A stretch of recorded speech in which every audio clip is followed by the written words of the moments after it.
La revista Semana lo investigó durante 15 meses, estuvo en Andrómeda, un local cerca de Galerías, donde un capitán del ejército ayudado por militares y civiles, expertos en hackear, interceptar, bajar conversaciones de WhatsApp y diversos tipos de chuzadas, escuchaban y grababan a los negociadores del proceso de paz que se desarrolla en La Habana.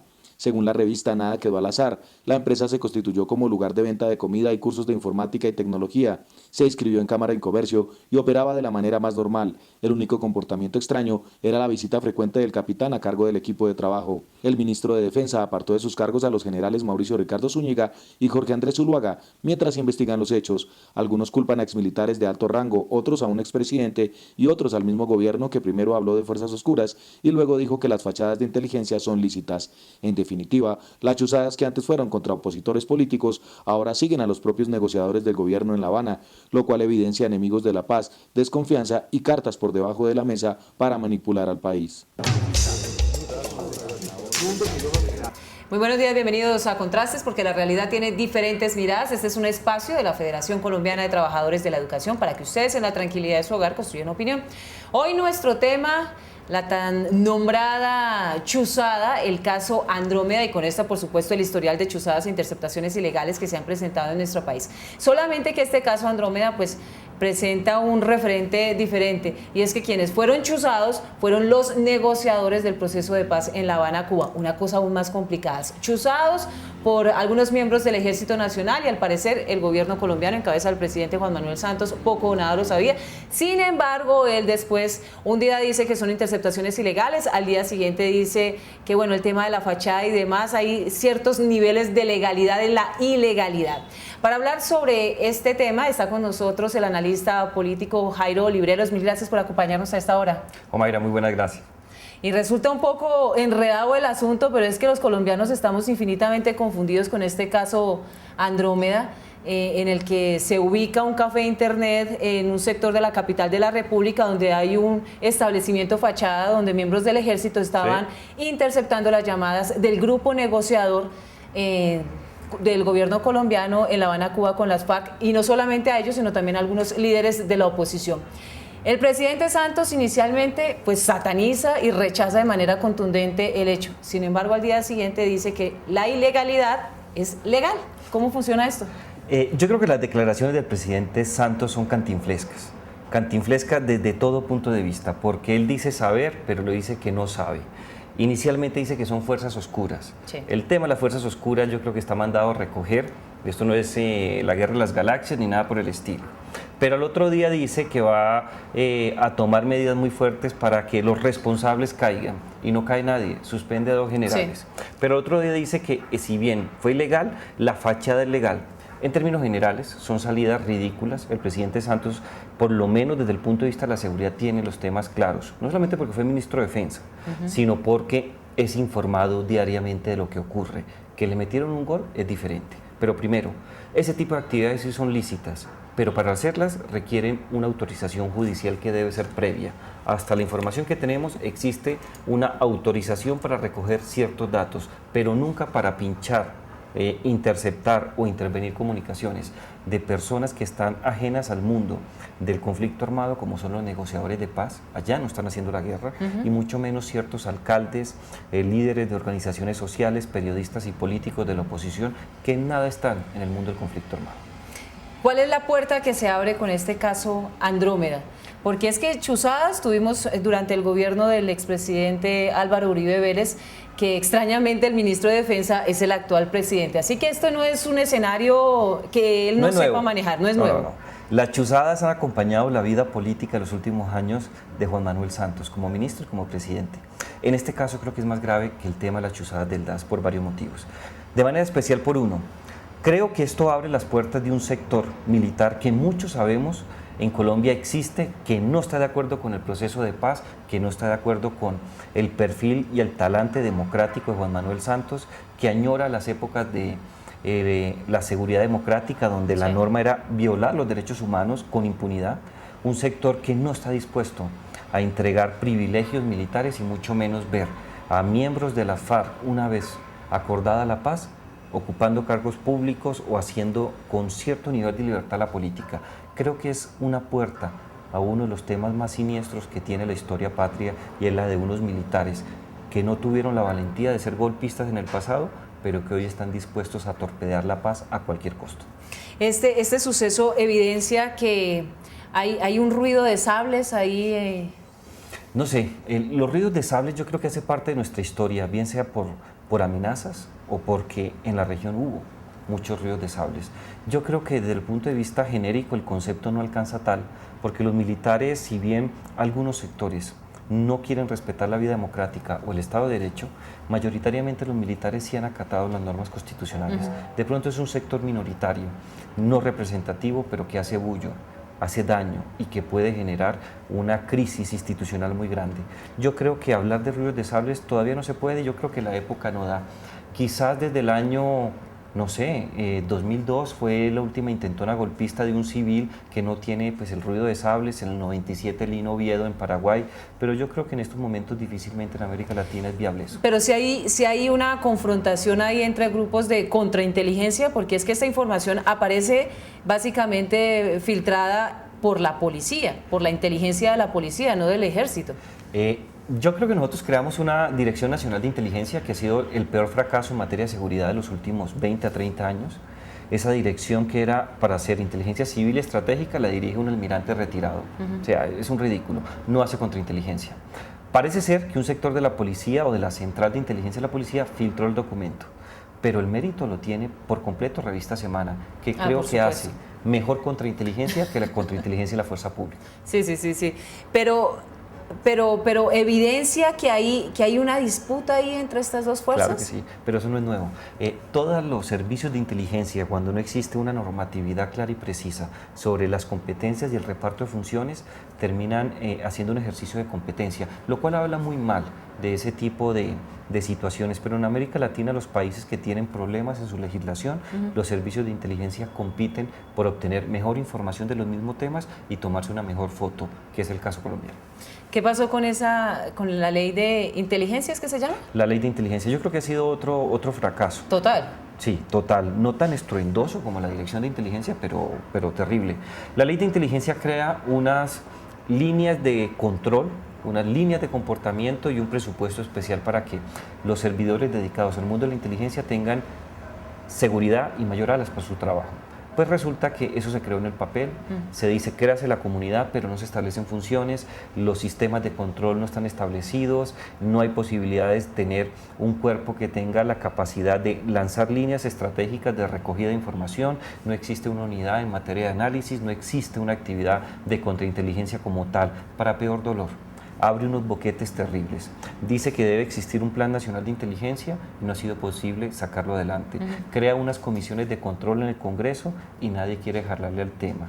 Para peor dolor, terminamos con procurador y contralora haciendo actividades de inteligencia, pinchando teléfonos, interviniendo comunicaciones con total impunidad.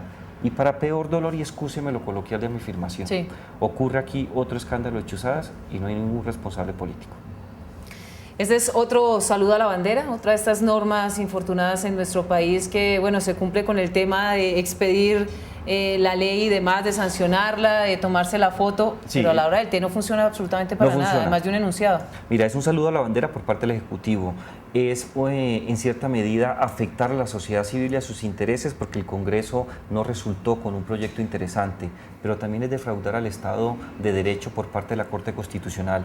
De todas las sentencias que yo he leído en el trabajo académico, en el externado que llevo durante muchos años, la sentencia más floja en términos temáticos en materia de seguridad es la sentencia que estudia la constitucionalidad de la ley estatutaria. Hay momentos en donde tú te pierdes, no hay referentes internacionales o lo citan y pasan por encima de ellos para darle visos de constitucionalidad, algo que a todas luces es ilegal. Entonces creo que ha sido uno de los momentos más difíciles del país en materia jurídica en temas de seguridad.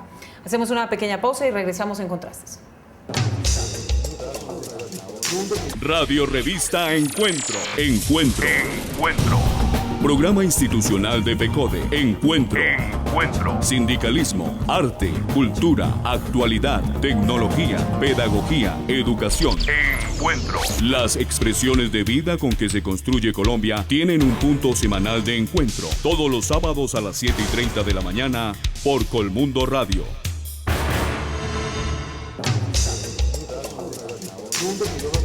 Estamos de regreso en Contrastes porque la realidad tiene diferentes miradas. Este mediodía hablando con el analista político Jairo Libreros sobre el caso de las interceptaciones ilegales, las últimas que se presentaron en el territorio colombiano, el caso Andrómeda. Y hay un personaje que en esta denuncia a través de la revista Semana que conocemos los colombianos vuelve a tomar protagonismo y es el ministro de Defensa. Uno dice, ¿a qué le juega este ministro de Defensa? Porque debería estar apuntándole obviamente al tema de la paz, de la reconciliación, que es la política de Estado que tiene en este momento el presidente Juan Manuel Santos. Pero uno lo ve con unas actuaciones y unas declaraciones que van totalmente en contravía. Yo creo que más que el juego del ministro Pinzón, el tema es el presidente Santos. Él nombra al ministro Pinzón, que era un profesional reconocido, pero lo nombra de manera particular porque tiene cercanía y ascendencia aparentemente con un sector de las fuerzas militares, especialmente el ejército, que no está de acuerdo con Santos, que no está de acuerdo con la política de paz y que muy seguramente al tener a Pinzón de ministro se van a sentir en cierta medida protegidos y con garantías. Y eso le permite a Juan Manuel Santos tener las manos libres para que con su equipo negociador pueda adelantar las diferentes discusiones en La Habana. Mientras tanto, otra persona que no es el ministro de Defensa del país, que es el ministro de Defensa de un sector recalcitrante del Ejército Nacional, trata de apaciguarlos con discursos incendiarios. ¿Es un representante de la política de seguridad democrática? Yo creo que no. Si bien él fue el viceministro cuando el presidente Santos era ministro, yo creo que él no representa esa línea. Muy seguramente en la época de viceministro tuvo inconvenientes con la política de seguridad democrática, de manera especial con el talante autoritario y desconocedor de los derechos humanos. Yo no creo que el ministro esté en esos temas, pero sí está jugando un papel muy difícil de contener a unos militares que no están interesados en la paz, sin él ser una persona autoritaria, pero que tiene que tener ese juego.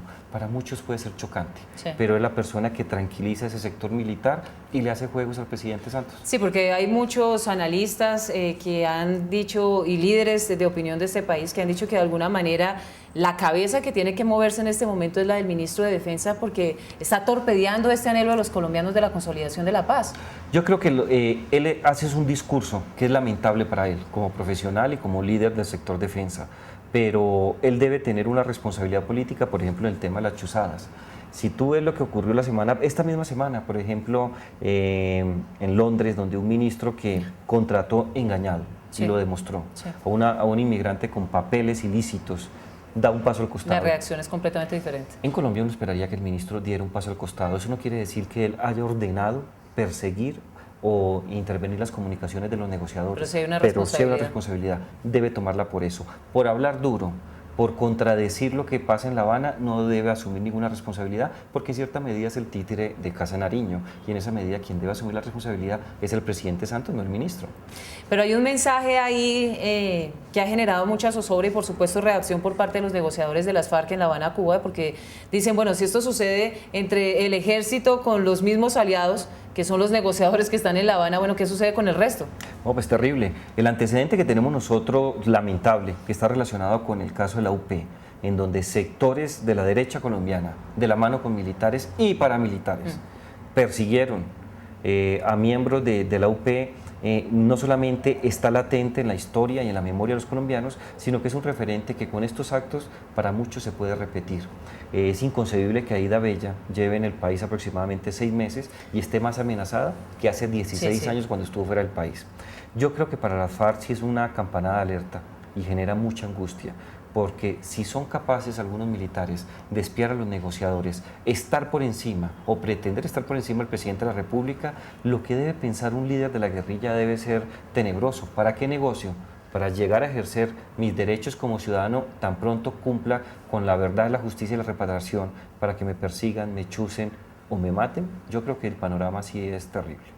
Y analicemos un último caso que se ha presentado, lo más reciente que se ha presentado, porque esperamos que se sigan conociendo más de este caso Andrómeda, y es que aparece un miembro del ejército que estaba en este local fachada desapareciendo, como destruyendo los documentos para que cuando No quedan interviene la evidencias. fiscalía, pues que no quede en evidencia. Pues esto es aún más preocupante. Claro, Mayra, yo creo que hay ciertas películas que a nosotros, en diferentes momentos de nuestra vida, nos enseñaron qué era el espionaje y demás. No se trataba de aparatos sofisticados que después de un minuto se autodestruían. También vimos a gente en películas cómo destruían cosas.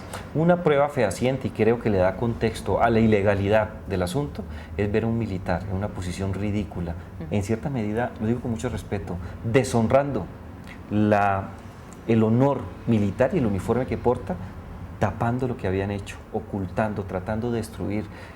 Lo más ridículo de todo es querer tapar el sol con las manos, y eso no se puede hacer, pero sí demuestra la ilegalidad, la falta de profesionalismo y la falta de compromiso con una sociedad como la colombiana que buscamos desde hace mucho tiempo, no en los últimos 4 años, la oportunidad de cerrar el capítulo del conflicto armado.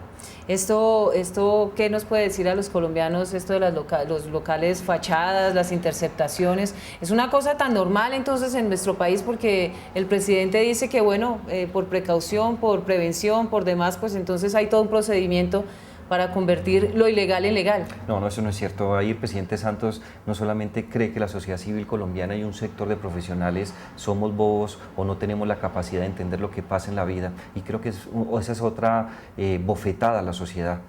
No es cierto lo que él dice.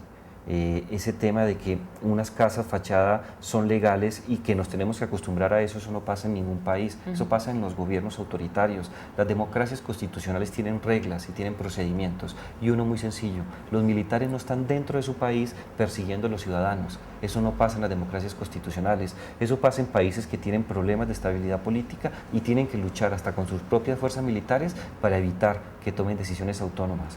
El día que abandonemos esas prácticas, el día que tengamos la oportunidad de vivir con mayor tranquilidad y sin miedo que nos estén esculcando todo, aún con el estigma del caso Snowden a nivel internacional, vamos a tener unos niveles de convivencia completamente diferentes. Las casas fachadas sí son legales, pero las casas fachadas es un mecanismo para perseguir el crimen o para hacer ciertos actos de inteligencia en el marco de la ley, no para perseguir a negociadores de paz. ¿Qué tan absurdo resulta el proceso de la contrainteligencia, de la inteligencia en nuestro país? Porque obviamente uno ve otros ejemplos donde pues es infinitamente legal y está estructurado, la gente sabe que funciona, por ejemplo, en Estados Unidos, pero es que tienen funciones específicas, claro. Cada una de las instituciones tiene una función específica, ninguna se pasa por encima de la otra. La respuesta me la va a regalar luego de un corte a comerciales. La magia de la radio por internet conecta al magisterio colombiano.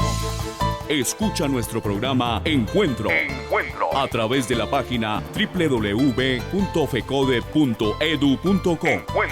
Voces de actualidad, temas de interés, opiniones y música. Haz clic sobre el icono Radio Fecode y accede al sonido de la educación colombiana.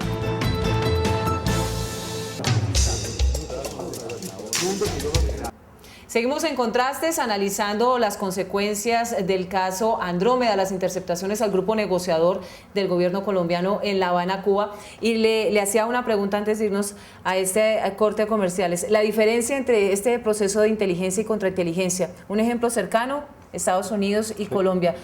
Estamos así de distantes, es que parece que la realidad supera la ficción, pero de lejos. No, claro que sí. Hay que tener en cuenta que son modelos distintos. El modelo colombiano en materia de inteligencia es un modelo continental difuso. ¿Qué significa eso? Que aquí cualquier agencia puede recoger lo que quiera, puede analizar lo que quiera, le puede hacer contrainteligencia a lo que quiera y puede tener unos niveles de autonomía que no existen en América Latina. El servicio, o por lo menos el esquema norteamericano, es mucho más anglosajón, es de una línea de acción de sistema de inteligencia en donde hay competencias entre las 119 agencias de inteligencia que existen, competencias relacionadas con recogida de información y con temas.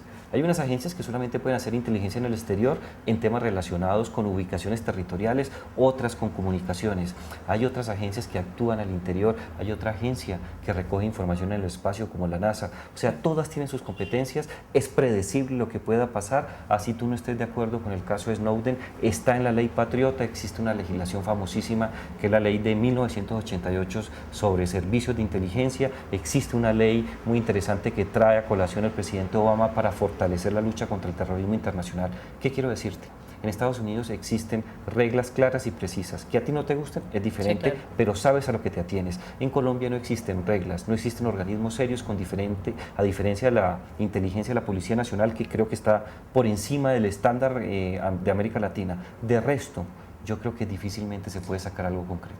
El que nuestra contrainteligencia sea tan difusa, no sea clara, quién lleva qué casos y específicamente cómo reacciona, no genera una cadena de ataque a personas que no tienen nada que ver, como en este caso, por ejemplo, que aparecieron en los computadores unas fotografías de unas personas que estaban con unos uniformes militares que ni siquiera eran colombianos, eran extranjeros. Sí. Después hubo toda, pues se informó realmente quiénes eran ellos. Ellos salieron a contarlo, por supuesto. Claro que sí. Pero claro, todo este sistema un poco rudimentario, es rudimentario. Lo que ha hecho básicamente es generar unas víctimas que no tienen nada que ver en estos procesos. Omaira, le complico más el tema.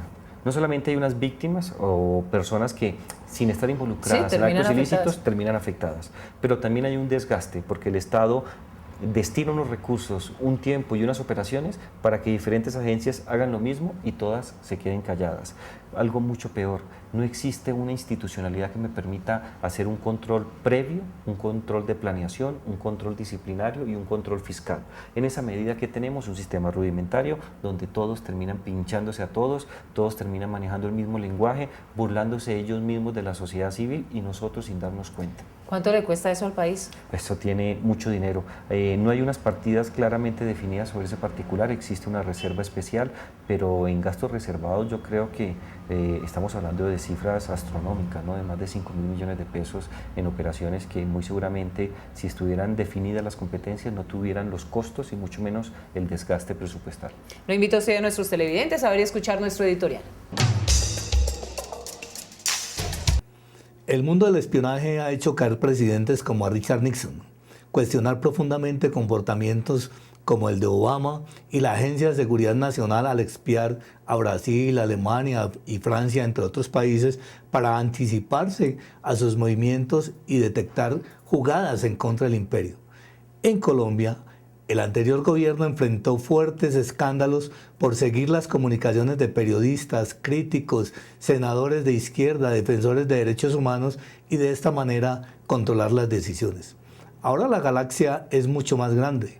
Andrómeda, una fachada del ejército, espió a los negociadores de paz. Unos dicen que son militares desarticulados de los altos mandos, otros que la institución sí sabía que un expresidente pudo tener participación y hasta el propio gobierno conocería el funcionamiento. Lo único que pedimos es claridad, responsables y castigos, porque una vez más prima el derecho a la intimidad y a no ser perseguido por las fuerzas que deben dar seguridad y no bochornosos hechos en contra de los ciudadanos. Además, debe borrarse del todo la posibilidad de chuzar a los contendores políticos y a quienes lideran un proceso en beneficio del país. El proceso de paz es algo muy delicado y serio. Se debe llevar con extrema prudencia, con abundante información al país y con confianza. Y no se puede poner en riesgo con este tipo de jugadas, porque eso puede llevar a un callejón sin salida y sepultar a Colombia en mucho más violencia. Jairo, pero como no todo tiene que ser tan malo y seamos un poquito abogados del diablo frente a este tema, ¿cuál es el camino a seguir? ¿Existe la ruta, existe el documento, existe la ley, sí, la ley estatutaria, pues? ¿Cómo hacemos que ese documento se convierta en carne, que tenga piel, que tenga una función específica y sea respetada por las diferentes instituciones de nuestro país y que por fin tengamos una contrainteligencia que resulte efectiva, muy inteligente? Claro que sí. Yo creo que hay dos temas que son vitales, Omaira. Primero de ellos se llama voluntad política. La voluntad política es querer hacer las cosas como lo establece la ley y la Constitución. Y el primer punto gira en torno de tener claridad sobre cuáles son las funciones de las diferentes agencias. Si creamos una agencia civil para hacer inteligencia estratégica, tenemos que tener un director civil que sepa del tema y que respete las garantías fundamentales, pero también tenemos que tener unos militares aconductados. Si los militares no están de acuerdo con lo que está pasando, es necesario que el presidente de la República tenga la capacidad para tomar decisiones y apartar del servicio a todos los que entorpecen la vida democrática y el futuro del país. Ese es un punto de voluntad. Y el tercero, relacionado con esta primera parte, yo creo que es muy importante que el Congreso tenga la capacidad de controlar sin miedo y sin temor a los servicios de inteligencia. Algunas personas y algunos sectores del Congreso no están interesados en hacer parte de las comisiones constitucionales que se encargan de este tema. ¿El temor general cuál es?